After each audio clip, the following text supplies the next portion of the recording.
오늘 그 요셉 시리즈 마지막입니다. 그래서 오늘 제가 이제 성경의 이런 인물들, 성경에 나오는 그 믿음의 사람들을 통해서 우리가 뭐 그 사람의 믿음을 본받자, 또 그들의 어떤 그 삶을 본받자라고 하는 그 측면보다는 한 사람의 인생 속에 하나님께서 어떻게 역사하셨는가를 우리가 보는 것, 그것이 성경이 말하고자 하는 내용이다라는 말씀을 드렸습니다. 그렇지만 요셉이라고 하는 사람이 우리에게 주는 굉장히 많은 그런 은혜들이 있고, 또 우리가 지난주에도 살펴보았듯이 그가 한 용서라든가 또 그 다음에 이 창세기 마지막에 있는 그 마지막의 모습까지도 아름다운 요셉의 삶을 우리가 좀 같이 배우기를 원하는 것입니다.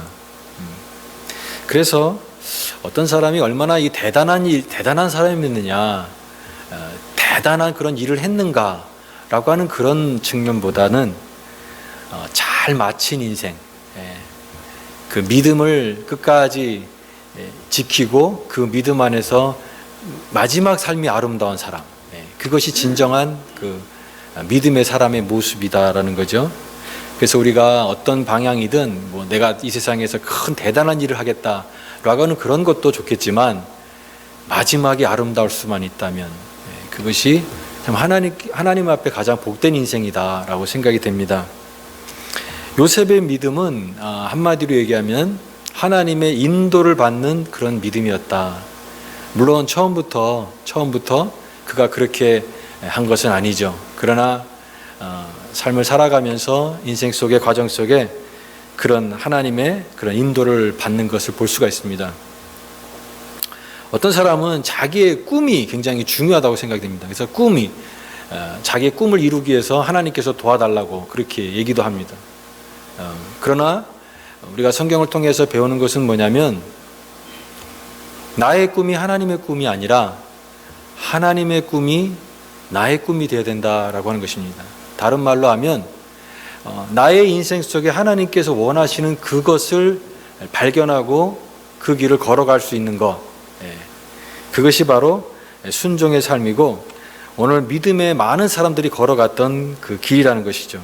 그러니까 나의 비전이 아니라 주님의 비전, 하나님이 나의 인생 속에 나를 통해서 하기를 원하시는 그 뜻을 발견하고 순종하고 나아가는 것, 그게 바로 믿음의 삶이다.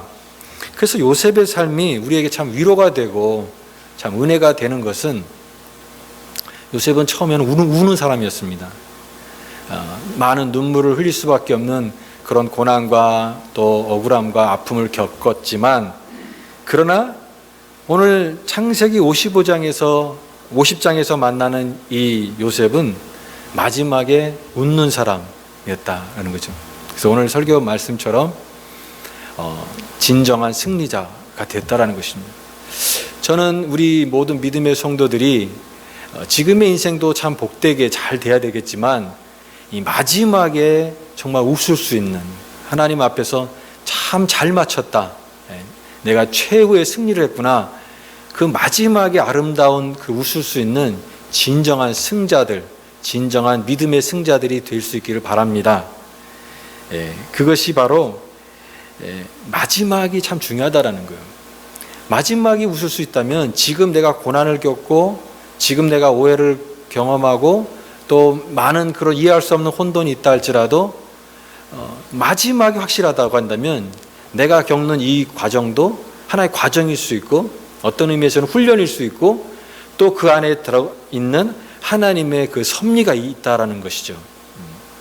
그러므로 오늘 이 승리자, 진정한 승리자가 된 이 요셉의 삶을 통해서 우리가 그렇다고 한다면 진정한 승리자가 되려면 어떤 삶을 살아가야 되느냐, 세 가지 정도로 같이 말씀을 나누기 원합니다. 남을 용서하는 사람이 되라라고 하는 것입니다. 남을 용서하는 사람이 되라. 지금 이제 요셉의 형들이 이제 아버지 야곱이 죽자 요셉에게 다시 왔습니다. 그래서 다시 이제 용서를 다시 구합니다. 왜냐하면은 그동안 아버지 때문에 자기들을 처벌하지 않고 그렇게 생각했었는데 이제 아버지가 이제 돌아가시니까 이제 불안한 겁니다.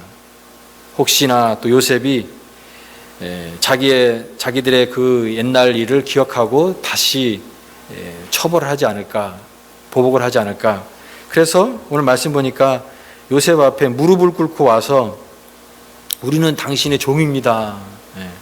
용서해 주세요. 라고 하는 겁니다. 요셉은 이미 용서를 했어요. 근데 용서를 했는데 그 용서를 믿지 못하고 이렇게 와서 이렇게 하는 사람들을 보면은 만약에 요셉이 성격이 나쁜 사람이면은 그래? 나 그러면은 다시 옛날처럼 그런 마음으로 돌아갈 수도 있겠죠. 그 생각이 나서 아니 내가 그렇게 용서를 해줬는데 아직도 믿지 못하고 저런 마음 태도를 갖고 있는 거 보니까 또 아버지를 방패 삼아서 이렇게 하는 변명하는 거 보니까 더 괘씸할 수도 있는 거죠. 그러나 요셉은 그런 사람이 아니었습니다. 우리가 성격이라고 하죠. 성격 좋은 사람. 근데 성품, 성격, 그 다음에 가장 안 좋은 거는 성깔이라는 게 있습니다. 성깔. 성깔 나쁜 사람은 이런 상황에서도 다 취소야. 다시 너네들 그 감옥에 들어가. 이렇게 할 수도 있는 거죠. 얼마든지 그렇게 할 수 있지만 요셉은 그런 사람이 아니었습니다. 그러면서 오히려 자기가 울죠. 이들에게, 형들에게 내가 용서의 확신을 주지 못했구나. 내가 용서한다고 하지만 이들이 아직도 두려워하고 있었고 아직도 확신을 갖지 못했었구나라고 하는 것을 생각할 때 자기가 울었다 그랬습니다. 그러면서 형들에 대한 이 태도에 요셉이 한 대답이 굉장히 유명한 구절이죠. 창세기 50장 20절 말씀이죠. 20절 말씀 같이 한번 읽어보겠습니다. 시작. 당신들이 나를 해하려 하였으나 하나님은 그것을 선으로 바꾸사 오늘과 같이 많은 백성의 생명을 구원하게 하시려 하셨나니. 당신들이 나를 해하려 하였으나 하나님이 그것을 선으로 바꾸셨습니다. 용서는 모든 걸 담을 수 있는 큰 그릇이에요. 큰 그릇입니다. 그래서 그들을 분노하는 것보다는 용서라고 하는 이 그릇에 이것을 다 담았습니다. 복수가 승리가 아니라 용서가 승리다라는 겁니다. 용서가 승리다. 우리는 나에게 모질게 한 사람들, 나에게 그런 힘들게 한 사람들을 찾아가서 그대로 갚아주라 이런 얘기를 많이 듣습니다. 더 보복을 해라. 절대 손해를 보지 말아라. 한 대를 맞았느냐? 가서 두 대를 때리고 와라. 절대 당하지 말고 계산해서 다 갚아주라. 그런 생각을 갖고 있는 사람들도 있습니다. 그러나 여러분 꼭 아셔야 될 것이 뭐냐면 내가 다른 사람들의 눈에 눈물을 흘리게 한 사람은 나중에 그 사람이 눈에 피눈물이 흐른다라는 거예요. 나에게 내가 미움으로 대하고 그 다른 사람을 향해서 그런 미움으로 복수로 대하면은 그게 꼭 나에게 다시 돌아온다라는 것입니다. 돌아온다라는 거예요. 용서는 내가 손해본 것을 계산하지 않습니다. 손익계산을 따져서 이렇게 했지 그런 것을 계산하지 않는 게 용서입니다. 하나님의 계산법에서는 이 용서는 손해보는 것이 아니에요. 하나님의 계산법. 이같이 남에게 갚아주는 것이 승리하는 것이 아니라 용서하는 것이 진정한 승리자의 모습이다라는 것입니다. 예수님께서 용서에 관한 가장 귀한 교훈을 말씀하신 것이 마태복음 18장에 나와 있는 말씀입니다. 18장 23절부터 30절까지 말씀인데요. 우리 같이 한번 읽겠습니다. 마태복음 18장 23절부터 30절까지 교독하겠습니다. 그러므로 천국은 그 종들과 결산하려 하던 어떤 임금과 같으니 때에 10,000달란트 빚진 자 하나를 데려오매 갚을 것이 없는지라 주인이 명하여 그 몸과 자식과 자식들을 모든 소유를 다 팔아 갚게 하라 하니 그 종이 엎드려 절하여 이르되 내게 참으소서 다 갚으리이다 하거늘 그 종의 주인이 불쌍히 여겨 놓아 보임에 그 종이 나가서 자기에게 100데나리온 빚진 동료 한 사람을 만나 붙들어 목을 잡고 이르되 빚을 갚으라 하매 그 동료가 엎드려 간구하여 이르되 나에게 참아 주소서 갚으리이다 하매 허락하지 아니하고 이에 가서 그가 빚을 갚도록 옥에 가두거늘. 용서에 대한 그 예수님의 이 가르침인데요, 이 마태복음 18장에 나와 있는 1만 달란트 탕감 받은 자라고 나옵니다. 그런데 그 1만 달란트 탕감 받았다는 게 우리에게 실감이 나지 않습니다. 여기 데나리온이라고 하는 그 단위도 나오는데요, 6천 데나리온이 1달란트입니다. 1데나리온은 노동자의 하루 품삯입니다. 그러니까 1달란트는 보통 사람이 16년 동안 일해서 벌을 수 있는 그 돈이라고 합니다. 그러니까 어마어마한 거죠. 근데 1달란트가 아니라 몇 달란트예요? 10,000달란트. 1만 달란트니까 16만 년을 일을 해야 벌 수 있는 그 금액이에요. 그러니까 뭐 이거는 계산이 안 되는 어마어마한 금액이죠. 다 갚을 수 없다라는 거죠. 그런데 그 1만 달란트를 탕감받은 자가 이제 그런 큰 탕감을 받고 나서 가는 길에 누구를 만났습니까? 100데나리온, 자기에게 100데나리온 빚진 자를 만나서 거기 표현을 보니까 목을 잡았다 그랬어요. 목을 잡았다. 이 장면이 상상이 되십니까? 너 나한테 왜 안 갚아? 그러면서 아주 그냥 목을 꽉 잡고 이렇게 엄하게 하는 이 사람의 모습을 한번 생각해 보십시오.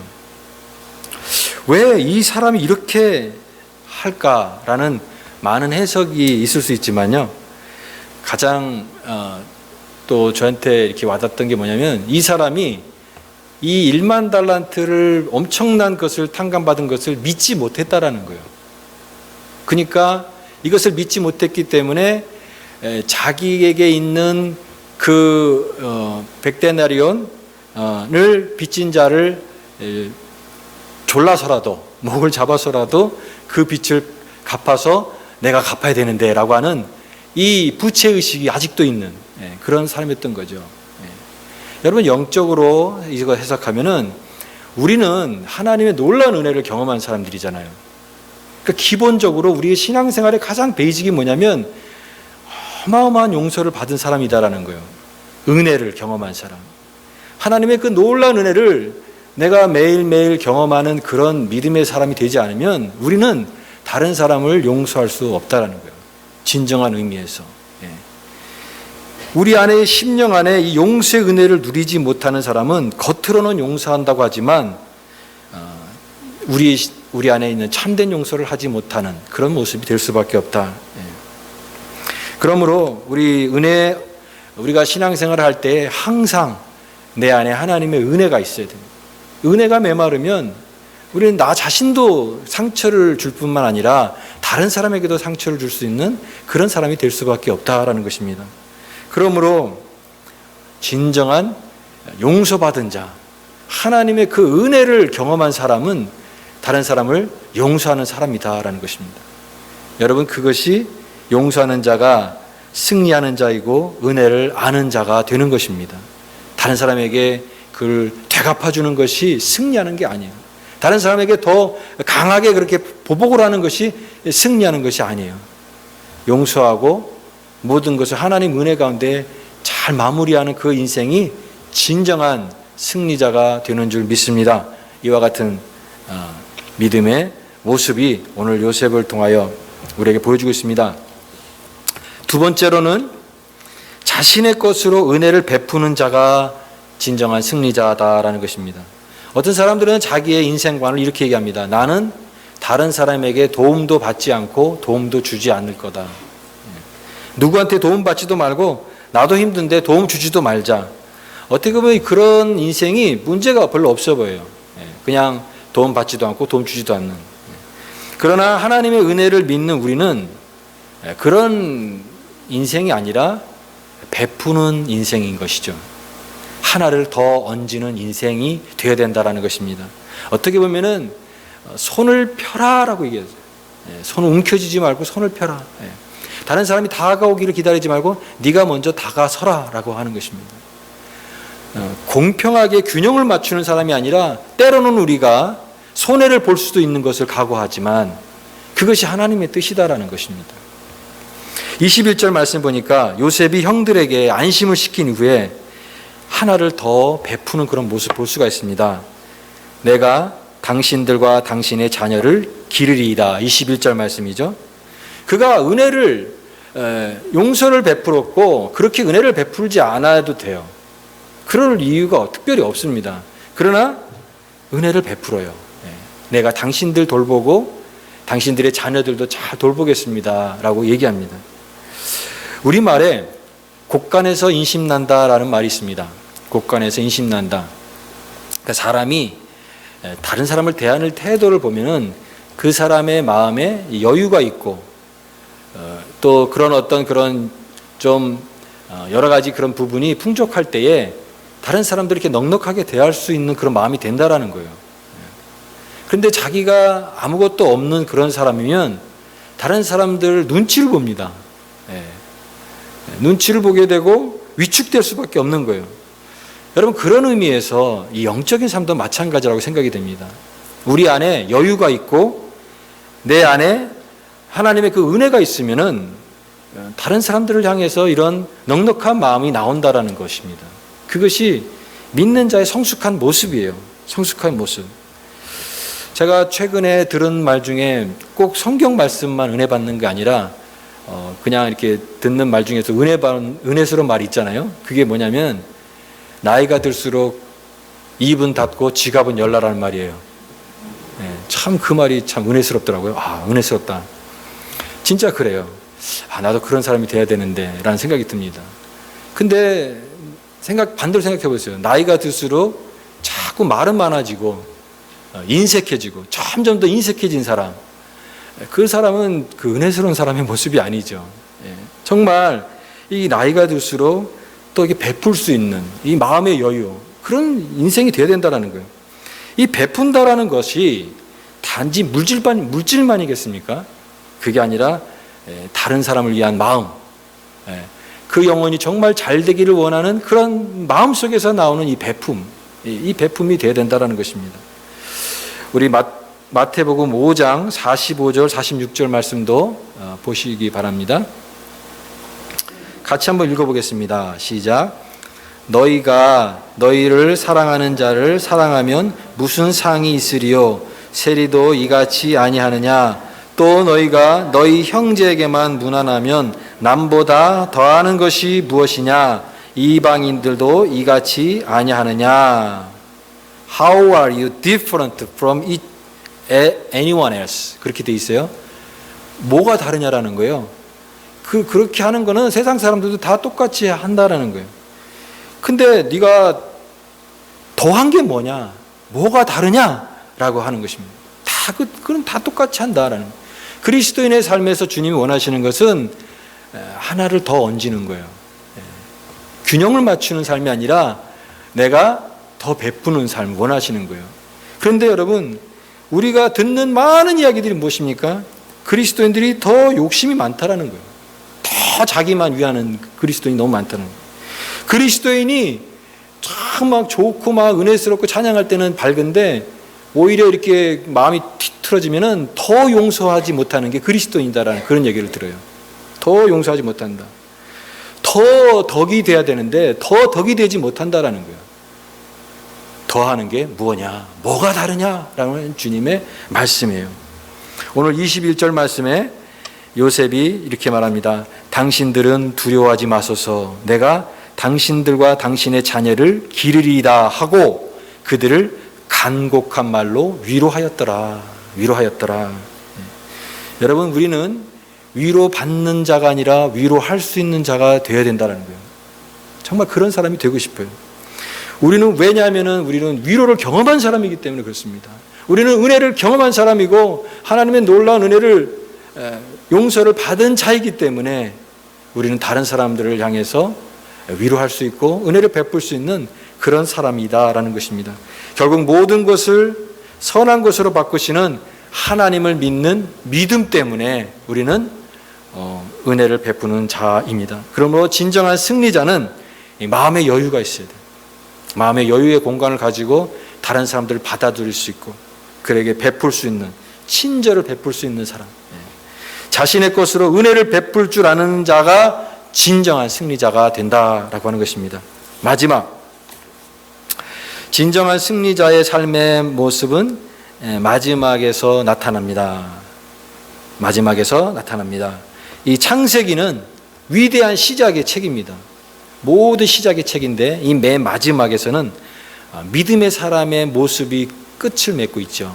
바로 요셉의 인생을 쭉 추적하면서 그가 어떻게 하나님의 은혜 가운데 인생을 마무리하고 있는가, 그것을 보여주고 있습니다. 결국은 이 마지막의 모습이 어떠냐라고 하는 것이죠. 그가 여기 몇 살을 살았냐고 하면 110세를 살았다고 얘기했습니다. 그 당시에 무드셀라 969세 사는 그런 사람들에 비하면 그렇게 오래 산 편도 아니에요. 110세. 그렇지만 그의 삶은 평온했어요. 그리고 아까 얘기했던 것처럼 마무리를 잘하는, 잘 마치는 인생이었습니다. 그게 바로 하나님 앞에서 승리하는 인생이고, 믿음의 지도자가, 또 리더가 하나님을 믿는 신실한 성도들의 삶의 그런 모습이 되고 있습니다. 그 25절에 그가 유언 같은 말을 전합니다. 요셉이 또 이스라엘 자손에게 맹세시켜 이르기를 하나님이 반드시 당신들을 돌보시리니 당신들은 여기서 내 해골을 메고 올라가겠다 하라 하였더라. 내 조상의 묻힐 그곳에 내가 가겠습니다라고 하는 말이에요. 이 이집트에서 이 피라미드라고 하는 큰 이집트의 영광 속에 내가 묻히는 건 그거 원치 않습니다. 나는 약속의 땅에 가겠습니다. 우리 조상들의 땅에 가겠습니다. 왜냐하면 거기서 말씀하신 그 하나님의 그 인도하심을 내가 분명히 믿고 그 말씀이 이루어질 것을 분명히 믿기 때문에 나는 그곳에 묻히겠습니다라고 하는 이 믿음의 고백인 것이죠. 여러분, 우리도 언젠가는 이 세상이 아닌 하나님 나라에 향해 가는 이 믿음의 사람들처럼 그 길을 가게 될 것입니다. 조상들에게 말씀하시고 또 우리 믿음의 사람들에게 말씀하신 그 하나님의 약속을 그대로 이루어질 것이라고 하는 믿음의 고백을 가지고 나아갔던 그 요셉의 마지막 삶의 모습은 진정한 승리자의 모습이 어떠한 것인가를 보여주고 있습니다. 오늘 말씀을 정리해 보겠습니다. 하나님 원하시는 인생, 우리 인생은 한 번뿐인 인생이죠. 두 번 인생을 살 수가 없습니다. 그 한 번뿐인 인생 속에 어떤 사람은 이 복수를 위해서 인생을 다 소비하는 인생도 있다라는 거예요. 또 어떤 인생은 자기에게 닥친 이 불행한 것을 자기의 잘못으로 돌리면서 한탄하고 괴로워하고 후회 속에 살면서 인생을 끝내는 그런 인생도 있다라는 거예요. 또 실패감 때문에 나는 인생은 망했어, 자포자기하게 하는 그런 인생도 있다라는 거예요. 하나님 우리의 인생의 한 번뿐인 인생 속에 그런 인생 살기를 원치 않는다라는 것입니다. 진정한 승리자는 모든 인생의 어려움 속에서도 반드시 그 하나님께서 나의 삶을 인도하실 것이다라고 하는 믿음을 가지고 살아가는 인생인 줄 믿습니다. 그는 이 세상에 눈에 보이는 모습만 보는 것이 아니라 그 안에서 자신의 뜻을 이루어 가시는 그 하나님의 절대적인 믿음을 가지고 궁극적으로 마지막에 승리하는 그런 복된 인생이 진정한 승리자 인생인 줄 믿습니다. 우리 말씀 로마서 8장 28절 말씀을 읽고 마치겠습니다. 로마서 8장 28절 말씀 같이 읽어볼까요? 시작. 하나님을 사랑하는 자 곧 그 뜻대로 부르심을 입은 자들에게는 모든 것이 합력하여 선을 이루느니라. 이 말씀을 꼭 기억하십시오. 롬 8, 28. 하나님을 사랑하는 자 곧 그 뜻대로 부르심을 입은 자들에게는 모든 것이 합력하여 선을 이루느니라. 내가 지금은 눈물을 흘리고 내가 지금은 인생의 고난의 길을 겪고 이해할 수 없는 여러 일들 속에서 괴로워하고 슬퍼하고 다른 사람들을 향해서 갖고 있는 이 쓴뿌리들과 괴로움 때문에 정말 모든 것이 혼돈스럽지만, 그러나 이 과정 속에서 하나님께서 인도하시는 그 섭리를 분명히 믿는다고 한다면 우리는 좌절하지 않고 절망하지 않고 끝까지 우리의 믿음의 길을 걸어가게 될 것입니다. 그래서 최후의 마지막에 진정한 승리자로 주님 앞에 서게 될 것입니다. 왜냐하면 모든 것이 합력하여 선을 이루느니라. 그 하나님이 오늘도 저와 여러분의 삶 가운데 함께 하시기를 간절히 바랍니다. 기도하겠습니다.